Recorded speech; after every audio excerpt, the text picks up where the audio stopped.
In this video you will learn about macros. So, why macronutrients matter so much, how to approach their composition, and what they are for in the diet. My name is Szymon and welcome back to my channel. Let's go! First off, proteins. Proteins are the building blocks of a human body. Your body is consistently breaking down and repairing itself. Protein is a raw material for that recomposition, or should I say, rebuilding. Think of it like lumber for a house. Your muscles, skin, hair, your enzymes, hormones, or even bones, all built from amino acids, which are the pieces of protein.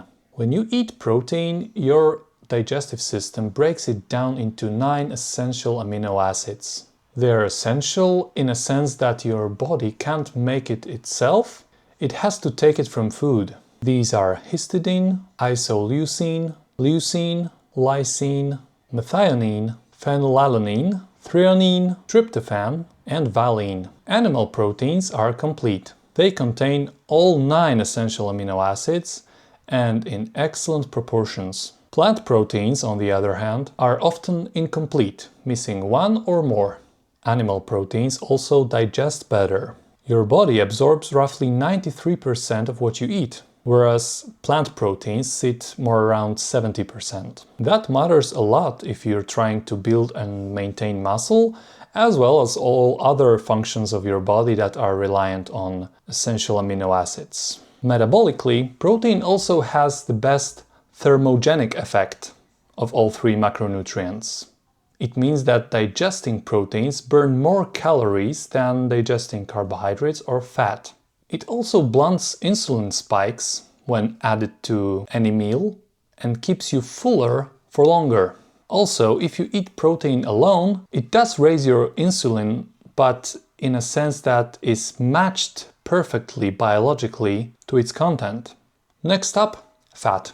Fat has 2 essential functions in human body. It plays a role of fuel and hormone factory. Fat is a slow-burning fuel. It means it keeps you full of energy for long, and it's structural. Every cell membrane in your body is made of fat. Your brain is roughly 60% fat. Fat also contains fat-soluble vitamins like A, D, E, and K. So without fat, you can't absorb these vitamins even if you eat them. Metabolically, fat doesn't trigger insulin spikes in the same way carbohydrates do. It's a stable, sustainable fuel source. In natural human diet, protein always comes with fat.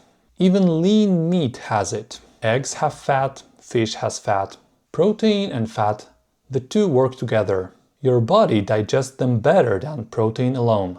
And the third one, carbohydrates. They are the fast fuel. After absorption, they break down into glucose very fast. That's their job. Quick energy.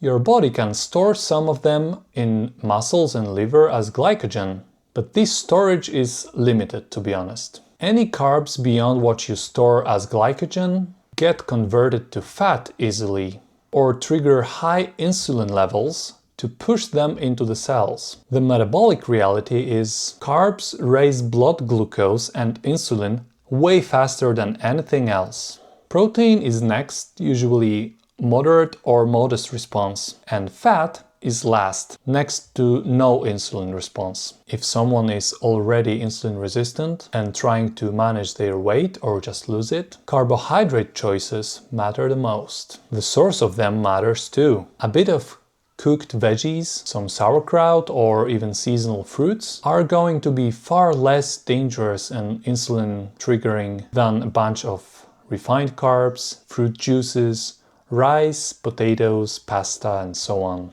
So what is the practical takeaway? Long story short, make sure you get enough protein. I recommend at least 0.7 grams per pound of body weight as daily average. And if you're physically active and athletic, as you should, at least 1 gram per pound of body weight or more. Focus on meat, eggs, fish, and dairy. Be careful with too much plant protein. It's way less digestible and valuable, and you just can't rely on them long term. Most of your calories as a source of energy, I recommend leaning on fat especially with your protein meals. These can be animal fats, from fatty meat, eggs, fatty fish, and fat dairy. For cooking, use saturated fats like beef tallow, clarified butter, ghee, or coconut oil. Carbs, you better limit them.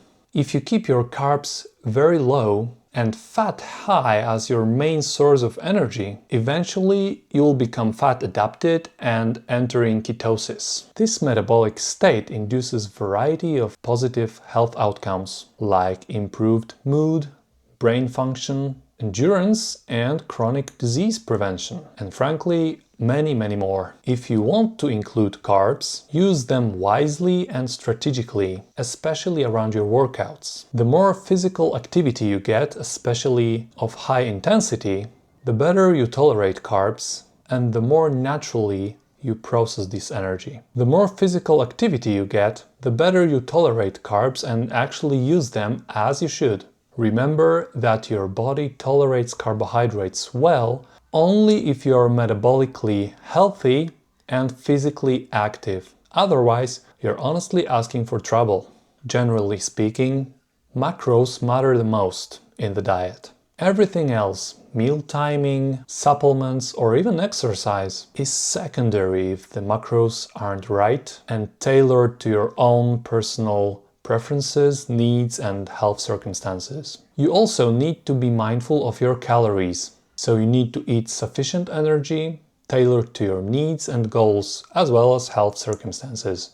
But certainly, calories are the topic that is worth exploring in a separate video. Once again, eat high-quality animal protein, coupled with some high-quality fat, mostly animal, but if you want to include some healthy oils like olive oil, MCT, coconut oil, that's fine as well. And be very careful with carbs, as they can be detrimental for your health in excess. And how do you know if they are in excess? To put it simple, the more you move, the more heavily you exercise, lifting weights, running, and so on, the more carbs you can afford and process well.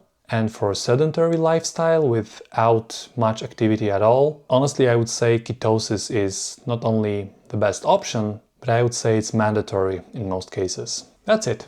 I hope you find this video useful, and if you do, please click all the YouTube clickable things to support my channel. And make sure you don't miss more of the good stuff. For now, thank you so much for watching. My name is Szymon. I wish you a great day and see you in the next one.